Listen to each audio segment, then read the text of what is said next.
Hi, my name is Corey Ranson. I'm the Director of Theater and Professor of Theater here at Texas A&M University, Kingsville. And today I'm going to show you what it takes to create a production for the stage, or a how-to. There's a couple of sections to look at and think about. We have a pre-production process, a production process, and a post-production process. Most people, when they see plays, they kind of get the idea that it doesn't take too much to put something on the stage.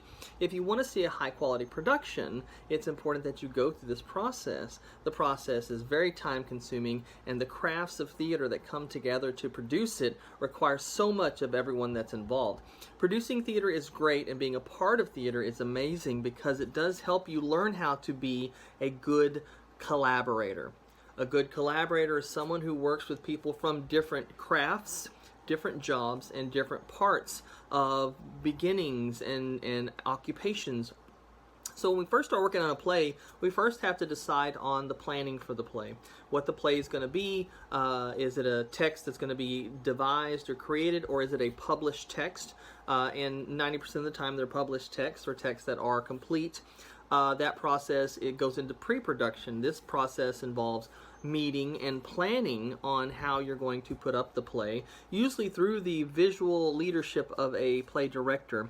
And so the play director would meet with the stage manager, the set designer, the lighting designers, the costumers, the properties people, anybody that's going to be involved in creating this play on the stage. And so there's a lot of that occurs, the research, the study, everything that occurs from a director to those people that will be involved in the pre-production planning and the production planning. After all of that is done, then we move into the production phase. Typically, that's kicked off with the audition process, which is when the director will hold auditions to see which actors they want to hire for the production they're working for. Hire is the professional production, and or be cast in means to be put into the show. If you are hired and put into the show, then you are then going to play that part in the show. After that, the process moves into what's called a rehearsal process. So for the next 4 to 6 weeks, we're going to be on a stage every night practicing the play. Practicing how it's going to look, where people are going to go, how the lines are going to be said, what is the spacing and the energy and the placement of everybody on the set and on the stage. That's going to take place over the next 4 to 6 weeks, depending on the play, depending on if it's a musical or a play, because a musical would also be a little more different in how we approach it, because we'd have to deal with music as well. It would also incorporate a music director and a choreographer involved in the process too. 4 to 6 weeks that happens while you're in rehearsal and production with the actors. Going on in the scene shop is building of the set. Going on in the lighting lab is the lighting folks working on their work. The costume shop is already working on building the costumes and creating the costumes for the show. Everybody is doing their work. It's like workshops everywhere, and we're always crossing paths. We're always having meetings. These meetings are called production meetings. And these are meetings where everyone kind of keeps tabs on where everyone is, and the director's kind of still communicating and getting an idea of what's being used, how people are moving along, and just keeping check on everything, because things have to be moving at a scheduled process and a scheduled rate. After about 4 to 6 weeks of this process, we get to something called a technical week, and this is the week where it all comes together in the theater. This is where the lighting, the sound, the set, everything gets pushed together, and we start to see the show come together that week. It can be a very stressful week, or it can be an amazingly beautiful week, and I think it's really both.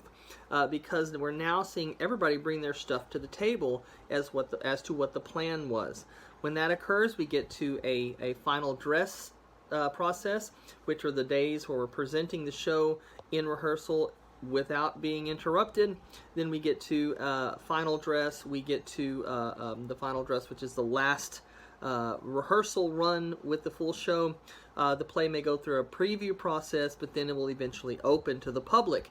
When it opens, then it's open to run. The play could run up to 6 months to a year, depending on if it's a professional show, or typically they average about 4 to 6 weeks in regional theaters or in non-professional theaters.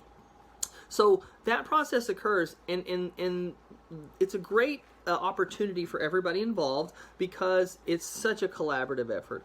And everyone I know who's ever been involved in theater have learned so much from working with other people, and that's the beauty of theater. It's a collaborative world. If you're interested in this, we have amazing classes at Texas A&M University Kingsville in our theater program in the Department of Arts, Communications, and Theater.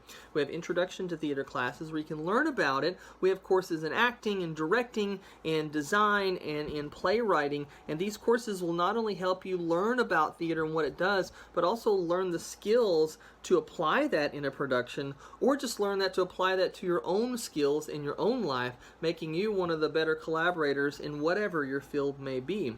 So if you're interested, look us up. Go to tamook.edu and go to the College of Arts and Sciences to the Art, Communications, and Theater, and I'd love to see you in the class, and you can learn the process of what we do in producing high-quality live theater for the university. Thanks.